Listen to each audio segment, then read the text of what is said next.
De todas estas cuestiones vamos a hablar ahora con el doctor Rosansky, juez federal. ¿Cómo le va, Carlos? ¿Cómo está, doctor?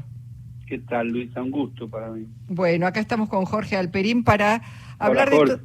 de todas estas cuestiones que la verdad es que nos preocupan muchísimo.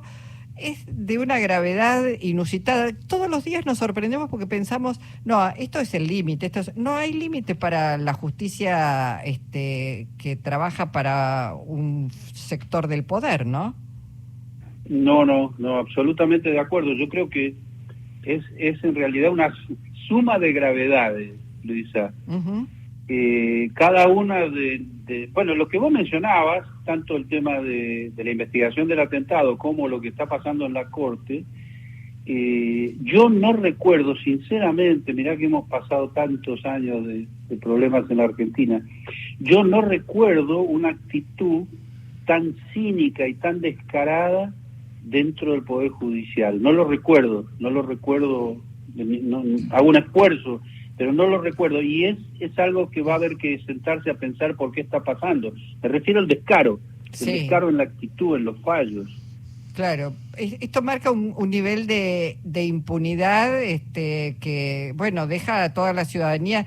Si una jueza, primero, no unifica las causas que ya debería haber unificado la doctora Capuchetti, la de Revolución Federal y el intento de magnicidio, Sí. si no las encuadra bajo intento de acto terrorista, y si frena la investigación acá con 3 perejiles, que en realidad no son perejiles, son parte de personajes muy, muy siniestros y dispuestos a hacer cualquier cosa, es verdaderamente muy grave. ¿Qué es lo que se puede hacer acá? ¿Entendés que la jueza Capuchetti, digamos, cuál es la respuesta que va a dar a esta recusación? Porque hay muchos elementos. Hoy fue explicado a través de un video por la vicepresidenta por qué pide la recusación. Mira, la jueza, vamos a hablar con crudeza, la jueza está encubriendo el hecho, Luisa. No es que está descuidando la investigación o está lenta, no, eso se fue diciendo, a mí me parece que es un error, es decir, comprendo por qué se hace, de ser tan suaves en las apreciaciones, pero créeme que desde el primer día era previsible lo que está sucediendo con la jueza, por su procedencia, por su forma de pensar, su no sé cómo decirlo sin ofender, es una persona que pertenece al peor sector del Poder Judicial. Entonces, una forma muy gráfica es repasar las fotos que están publicadas de su jura, rodeada por Bruglia, Bertuzzi, por Irursum, abrazada con Carlos Stornelli, y esto no es una cuestión menor, no es un prejuicio tampoco, simplemente lo que uno conoce y sabe de lo que es la familia judicial. Entonces era por eso lo cuento, porque era absolutamente previsible que hiciera esto. Lo que me llama la atención es el nivel de obscenidad con que se hace, la naturalidad. Rosansky, esa obscenidad pareciera que es una respuesta a aquello de Macri, de que son unos pocos locos sueltos los autores, porque obviamente no va a comprometerse la justicia y tribunales en encubrir algo que se termina en un grupito aislado. ¿No es así? No, claro, y ahí hay dos cuestiones. Una es el encubrimiento, que no es, por supuesto, el de los loquitos, porque están presos. O sea, es muy evidente que acá lo que se está encubriendo es algo mucho más amplio, y que es el sector político que llevó adelante el atentado, porque vos lo que tenés es alguien que tenía un arma y su compañera, etcétera, pero detrás de todo esto hay un plan de acción que llevó a esta gente a cometer el hecho físico del atentado. Y ahí aparece Milman, y ahí aparece además el grupo Caputo, el que fue mencionado como financiador, pero resulta que no encuentran absolutamente ninguna dirección, ninguna... ¿dónde fueron los muebles? ¿Dónde están esos muebles? Nada aparece, y la jueza no investiga eso. Es más, les cuento que en los últimos minutos creo se conoció una información de que dispusieron el allanamiento de 11 propiedades de los Caputo. A raíz de esto. Pero, Jorge, no podemos estar un mes después allanando propiedades de los Caputo cuando en realidad es toda una farsa. Se sabía de entrada que esto era una farsa. el solo argumento, porque la verdad que uno se tiene que sentir ofendido como ciudadano, el argumento de que la familia Caputo, una miembro de la familia Caputo caminaba por, no sé dónde era la localidad del Gran Buenos Aires, caminaba por una calle y vio una pared donde detrás de la pared hay una carpintería, se enamoró de Morel. Pero ustedes entienden que esto es una burla a todos nosotros. Claro, bueno, por eso es grave, también por eso es grave que no haya secuestrado en su momento los celulares de Milman, de las 2 colaboradoras de Milman, por eso es grave que no lo haya siquiera citado a una indagatoria. Bueno, por eso yo vuelvo a plantear, hay 2 cosas. Por un lado, lo que deja de hacer, que es un acto positivo de encubrimiento, que lo viene haciendo el primer día. Recordemos que el primer día se le pierde la prueba más importante, ¿de acuerdo? Uh-huh. Yo creo que ya era para cerrarme las 8 y te vas del restaurante, porque si el primer día te pierde los datos del celular, evidentemente hay una intencionalidad, que luego se fue confirmando. Y la segunda cuestión es lo ostensible de la actitud. Eso es lo que yo decía obsceno. Cuando te lo muestran de esa manera, hay una intención en el mostrar, Jorge, también. Uh-huh. Rosansky, estoy pensando, ¿existe algún mecanismo por el cual, teniendo en cuenta la gravedad institucional extrema de un intento de magnicidio, el Poder Ejecutivo o el Poder Legislativo puedan actuar, decidir alguna forma de intervención ante esta mala gestión del tribunal? Mira, partamos de la base de que un sistema democrático como el nuestro siempre tiene previsto salidas como para resolver cada una de las cuestiones que se plantean. No sé si soy claro, siempre hay formas. Lo que pasa es que previamente tenés que tener la decisión política, y para eso tenés que tener una visión acorde a lo que vos estás diciendo.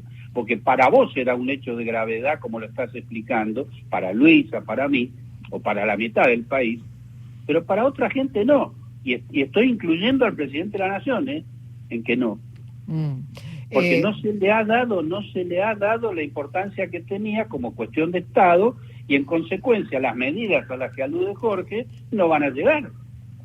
Bueno, en ese sentido también pregunto, más allá de que no den los números, ¿entendés, doctor Rosansky, que es necesario que desde la Cámara de Diputados se intente iniciar juicio político a la Corte Suprema de Justicia, que también viene actuando con un descaro? Digo, uno puede hacer todo un recorrido bochornoso de decisiones que ha tomado esta Corte. Aunque no prospere, ¿entendés que sí debería pedirse? Pero yo no tengo ninguna duda, Luisa. Yo he publicado, cuando sale ese fallo, publiqué una reflexión precisamente sobre ese vicio que está habiendo actualmente en muchos políticos, que vos los escuchás decir que como no hay un número suficiente de mano levantada, no va a haber en el Congreso, no vale la pena o no lo van a hacer. Es un error gravísimo eso. ¿Saben por qué es un error gravísimo? Porque te corre el eje. El eje es si se cometió un delito o si se cometió algo aberrante, vos vas a dejar de denunciar o pedir juicio político por el hecho de que no te den los números. Es algo que ni siquiera se habla, esto que estoy planteando. Es gravísimo. Porque así también se construye poder, consenso y conciencia en la ciudadanía. Con la denuncia. Claro, por eso digo, sí. Aunque no te den los números, pero bueno, salís a explicar por qué es de suma gravedad y por qué estás pidiendo juicio político, y explicás el riesgo que corremos todos los ciudadanos y ciudadanas con una justicia en cabeza de esta Corte. Pero exactamente como vos lo estás diciendo, y yo te cuento en 2 palabras, en el mes de abril, en febrero, con Estela de Carlotto, con Nora Schulman, le pedimos el juicio político a 3 de estos 4 jueces de la Corte Suprema, ¿sí? Sí. Le pedimos el juicio político, y escuchá bien, por haber abandonado a una nena de 3 años discapacitada y agredida por su padre, y la abandonan y la mandan a Francia con el agresor. La Corte Suprema convalida eso. Sí. Es un acto aberrante, lo estoy diciendo porque acá que no me vengan a hablar ni de política, ni de liderazgo, ni de partidos políticos. Es una nena de 3 años discapacitada. Claramente, sí. Bueno, le pedimos el juicio político, y lo traigo a cuento porque eso no prospera, Y eso te repito, la Corte, no te repito, te cuento, la Corte aplicó el famoso 280, ¿te acordás? El 280 con el cual dice no me meto. Sí, claro. Ahora, si estos energúmenos no se meten con un tema que pone en riesgo una nena de 3 años discapacitada, pero se meten para ayudar al juez, me parece que es un tema muy serio, Luisa. Carlos, teniendo en cuenta que todo esto es parte del lawfare, y que ha contaminado una cantidad de tribunales de Comodoro Pi y otros lugares estratégicos, ¿se conoce que estos jueces y estos fiscales que están actuando de esa manera han recibido cursos en Estados Unidos, que parece ser la usina de todas estas políticas en la región? Mirá, muchos de ellos sí, por supuesto, pero no solo por hacer cursos en Estados Unidos se actúa de esta manera. Por supuesto, aquello ayuda porque es la nueva modalidad de la vieja Escuela de las Américas, ¿te acordás? Claro. En Panamá. Con los militares, claro. Exacto, pero ese es el lawfare, es la transformación de aquella metodología de los 70 transformada en lawfare. Ahora, esos jueces, que cada uno de ellos son absolutamente impresentables, y siguen teniendo poder en nuestro país por la falta de decisión política. Porque yo quiero recordar una vez más, en el 2013 cambió la Corte Suprema con el 22% de los votos de Néstor Kirchner, para traer un ejemplo histórico. Claro.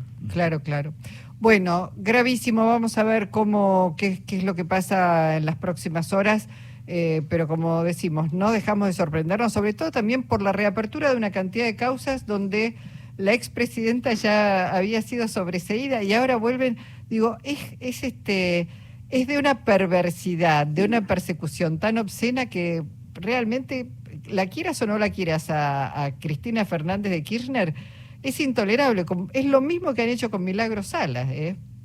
Bueno, ellos te obligan a quererla, Luisa. Bueno, Carlos, gracias por tu participación hoy en el Encuentro Nacional. Un abrazo para ustedes. Hasta pronto. Carlos Rosansky, ex juez federal.